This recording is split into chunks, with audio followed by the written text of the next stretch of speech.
Hey, welcome to the One Piece at a Time Distilling Institute with your host, the alchemist of Indiana's Black Forest, Alan Bishop. Hey, this channel is all about home distilling and legal distilling. If you've got questions, reach out to us in the comments below, social media, or via bishopshomegrown@gmail.com. And don't forget to check out thealchemistcabinet.com. Hey guys, had a few minutes here this evening. I thought I'd check into the One Piece at a Time Distilling Institute and tell y'all thanks for keeping the great questions coming. And how much I appreciate you guys, your support of the channel, your support of Old Homestead Distillery that I'm currently working on, and all my various other projects, including Shriner Spirits, Wolf, and Wilson, and everything else that I do out there, guys. I couldn't do all this stuff if I didn't have you guys really sort of pushing me on, right? It's a pretty awesome ordeal, truthfully.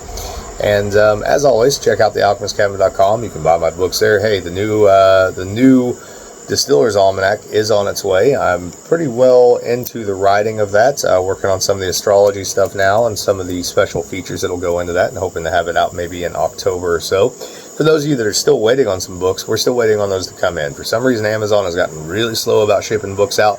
As soon as we get those, I'll get them signed and get them out to you, though, absolutely, as always, and we appreciate your patience and your support with that. As always, if you have questions about the art of distillation, reach out to me. bishopshomegrown@gmail.com, thealchemistcabinet.com, social media, YouTube comments below. I'll try to get to your question and answer it to the best of my ability. But we'll start off tonight's video with a question from my good buddy Bob in Costa Rica. Hey Alan, pleased to see Old Homestead project progressing. Me too, man. Me too. It's going well. It's extremely hot this week, but it is moving right along. So my rainwater is around pH 5.2, as is my municipal water. I Berkey filter all my water and often store it so I have a ready supply.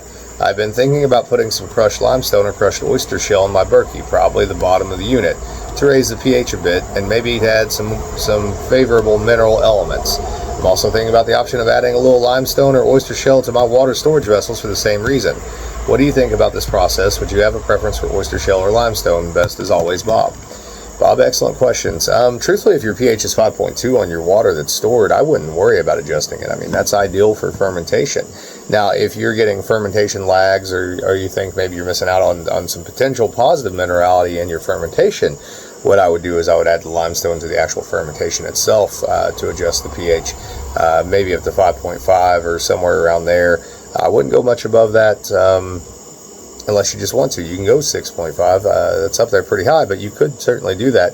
I'm not sure that it's doing you any real favors necessarily, although it might actually improve the taste of your water as well. So the cool thing is when it comes to oyster shells, they just break down as they're needed.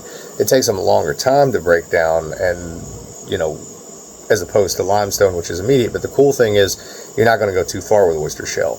The acidity is only going to eat at that oyster shell until that acidity is neutralized, essentially. So I think in the long run, if you're going to add it to the water or even to a mash, probably the oyster shell is the best bet. Limestone is good, especially dolomite lime, things of that nature, or pickling lime. If you've dropped pH, you've crashed, and you need to bring pH back up. But you can also overshoot that, right? With the oyster shells, you don't got to worry about overshooting it. If you want them to dissolve a little bit faster, you can throw them into a corn grinder and do them like that. I've certainly done that at Old Homestead and at home before many times. So I think I got another question here from you as well. I think it's more of a comment than a question, but we'll get into it and see what we got here. So, hey Alan, this is not my main question today, more of an idea for the channel. Have you thought about doing an index of your One Piece at a Time videos in your next book? Would be helpful when people want to research a question or subject. Another option would be to put more keywords in your video titles to help one find information in past videos. For example, you often address 3 or 4 questions in your videos, but only one subject or keyword is listed in the video title. More keywords would make searching for a subject more fruitful.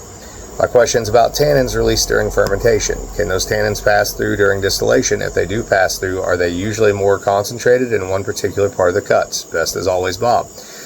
Bob, I agree with you. I should organize the channel better than what I have, but unfortunately, since this is not my full-time job and I'm just doing this as an amateur and on the side and where I have a free minute here and there, it's just not in the cards currently for me to do that. If I had more time, I certainly would, and maybe as I get down the road a little further and I start integrating things into Old Homestead and everything sort of starts to work underneath one base umbrella potentially in the future, that sort of thing might happen, but it's certainly going to be somebody working alongside me that's much more organized than what I am. because as it is, I just do this channel as a hobby and to help people out more than anything, right? I would love to be able to index the videos and stuff. There's just not time to do it. Yeah, I probably could write better video descriptors with more keywords and things of that nature. But even when I'm posting these videos, often they're getting posted when I'm, got 5 minutes out from a family activity, or 5 minutes out from work, or 5 minutes out from a podcast, or 5 minutes out from editing a podcast, or writing a book, or whatever. Would love to do it. Just unfortunately don't have the time to do it. And I do apologize for that, guys. But now the other cool thing about that is, one of my goals with this channel was never to have a huge following. That's not anything I ever wanted or felt like I needed. My goal with this channel was to have the people that were really dedicated to the art of distillation, and maybe the complications of my channel and how hard it might be to find a certain subject helps to limit that. And I'm okay with that, because this channel is not for beginners. It's for more advanced distillers that are really into the art and the craft of alchemy, not just distillation, but alchemy. You can start to see a lot more of that in the next year as I start doing videos on distilling essential oils and things of that nature. So I don't think that that's necessarily a bad thing, but great ideas, great points, Bob, as always. So as far as tannins, so yes, tannins released during fermentation. Can those tannins pass through during distillation? If they do pass through, are they usually more concentrated in one particular part of the cuts? So what I would say is that in wooden barrels in particular, or an example of the white bourbon whiskey that I created at Spirits of French Lick, of course, there is no minimum amount of time that bourbon has to spend in new oak. It just has to pass through new oak. So we were literally into new oak and back out quickly, right? But we were trying to play off of some of the old moonshine thing, where they were fermenting in wooden barrels like I'm doing currently at Old Homestead. And so theoretically you are extracting some tannins during fermentation. I know that even after using some of the barrels I've got right now 8, 9, 10 times or more, when I go to clean those barrels specifically with powdered brewer's wash, if that powdered brewer's wash sets in there for a minute or two, I can still see tannin leaching from the barrel. So I'm definitely pulling some tannin into that mash before it goes into the still. Now, what we did at Spirits of French Lick with that white bourbon whiskey is we actually took some wood chips and threw them into the fermentation, a pretty hefty amount. And subsequently, those wood chips did end up in the distillation as well. Now, I wouldn't say that the flavor of the tannin came across, at least not in any predominant tannic way. What we did find is that we got some structure out of that tannin, which was pretty interesting as far as the mouthfeel goes, and as far as maybe some of the heat-driven esterification process during the distillation of those long-chain fatty acids reacting with the wood in that distillation. I don't recall, and bear in mind I've not distilled that product in over almost 9 years now, I don't recall it coming over at one specific spot in the distillation, but it was noticeable in the hearts. And if we ran without the wood chips, you certainly picked up on the fact that we had ran without the wood chips. So I think that answers your question. All right, so here is a long question I didn't get to the other day that I want to get into now. So this is from Steve. Hello, Alan. Thank you for your last reply on YouTube. This summer I went and collected some wild yeast samples for an old distillery location and Old Homestead, both in the family from Western Franklin County, Virginia. The distillery was in operation legally from the late 1800s up to Prohibition. That's awesome. Both samples fermented dry with the first round of propagation, and both seem to be bottom fermenters. Lack of a true grain cap, also cool. I've got a couple of those myself. Mash bill was 3 pounds of corn to 1 gallon of water. But the sample from the old distillery was dark brown in color and had a foul smell and had a foul taste as well. So I threw it out. The other one from the Old Homestead on the other side of the mountain did very well, so I took the yeast in a gallon of mash and let it ferment, almost dry, and cold crashed it in the refrigerator for a few days to clear. Took the yeast bed and dehydrated dry using an old food dehydrator I had. Crushed up the fine flakes powder and jarred it up. I did a mash, 7 gallons of water, 25 pounds of fine ground corn. Got a good conversion with HT amylase. Can't tell, it says gallons of water to 25 pounds of fine ground corn. Good conversion, HT amylase. Sorry, I got lost there. Glucoamylase at time of pitching. The wild yeast I had stored in the jar. Mash worked off strong, but stalled with a pH at 3.4. Specific gravity at 1.020. Starting gravity was 1.07 plus. Even though I had oyster shells in the fermenter tank, I let it set for a week and was going to run it, but decided to raise the pH to 4.8. She's rocking again. One thing I found to be odd was the smell of the mash, as it was nothing like anything I've done. All corn to all rye mash bill and a lot in between. This mash has a strong smell of apple with a mix of citrus, many in the orange aromas. So I'm thinking I have some esters that could be a good thing. I'm hoping this to be true. This was the first mash bill I've had stall / pH crash like this. I've only used Daddy in the past. And first time trying to use a wild yeast. On a side note, I live in Martin County, Florida, the home of the Ashley gang bootleggers, shiners, bank robbers, train robbers, etc. up to 1922. When it all came to a head for them, I live about a half mile from the home place and approximately the same from one of their still locations. They had many, so my next endeavors are to try to collect some yeast samples locally and see what comes off that. This winter I'll be back up to Franklin County, Virginia and give the old distillery location a try again, but be a bit more selective on my yeast samples. The Truman Distillery was mainly a brandy fruit distillery from about this low, it cut off there, I apologize. Any thought you may have on my above endeavors or info you could share would be appreciated. Thought you may enjoy some of the above info I've shared, as you are a distilling history buff and I too enjoy the history. Thanks for all you do and share with us on the topic. Wish you and yours nothing but the best, Steve B. Steve, thank you very much, man. I do appreciate the history. I love distilling history. I love all history, but specifically distilling history.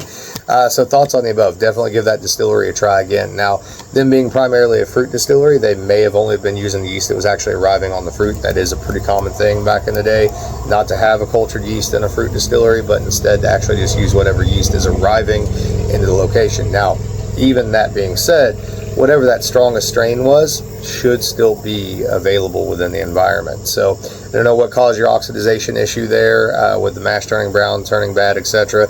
Maybe you captured something else. It sounds like from your first fermentation with the pH stall and all that stuff, you probably had a secondary organism like VA producing organism or something of that nature, which would also explain the bright citrus sort of smells that you were getting off of that. And there's nothing wrong with that. That yeast should outcompete that without a problem. It sounds like it did once you adjusted the pH. I would keep running that particular yeast over and over again in that same mash until it gets past that stalling issue. I have that happen quite often when I gather wild yeast, you know, from a location where I know there was an old distillery where the first time or two it may not want to finish, right? You just have to keep adapting it. And oftentimes, even before I will throw it into a large mash, I'll run it through 5 or 6 generations, just propagation, just to get it to the point that it will finish out a fermentation without dropping pH, etc. Once you get it fixed, here's a cool little trick for you. So you can create a symbiotic strain with lactobacillus of various different types or various other bacteria from cheese cultures. But get that yeast up and going to where it'll finish out dry. Next time you propagate it, what I would do is after it's up and going for about 48 hours or so, in your propagation tank, not your fermenter, mind you, go get you some Activia yogurt or something with an active culture in it, throw that Activia yogurt in. So what's going to happen is that'll work in symbiosis with that yeast. That yeast will finish off about 3/4 of that fermentation before it starts really dropping pH hard. And then what'll happen is that lactobacillus will kick in, drop the pH to a manageable level of, say, like on the low end, maybe 3.5, 3.6, somewhere in there where the yeast can finish out without having a problem. Between the two of them, they both should be strong enough to keep anything out of the mash. Otherwise, it should affect it really in any real terms, one way or the other. And that's something that I do quite often with all of my wild yeast strains. All of my yeast strains have lactobacillus, symbiotic lactobacillus traveling with them. The trick is finding a good lactobacillus strain that won't overtake your yeast. And so with Activia yogurt, for example, not to be a commercial talking head here, but with Activia yogurt, for example, that particular strain does fine. Gives me no problems. Anyways, guys, I apologize for my bad reading of this email, but my printer cuts off the edges for some reason, and it left a line off the bottom, so I got a little lost there. But as always, reach out to me with your questions. Love y'all. Later.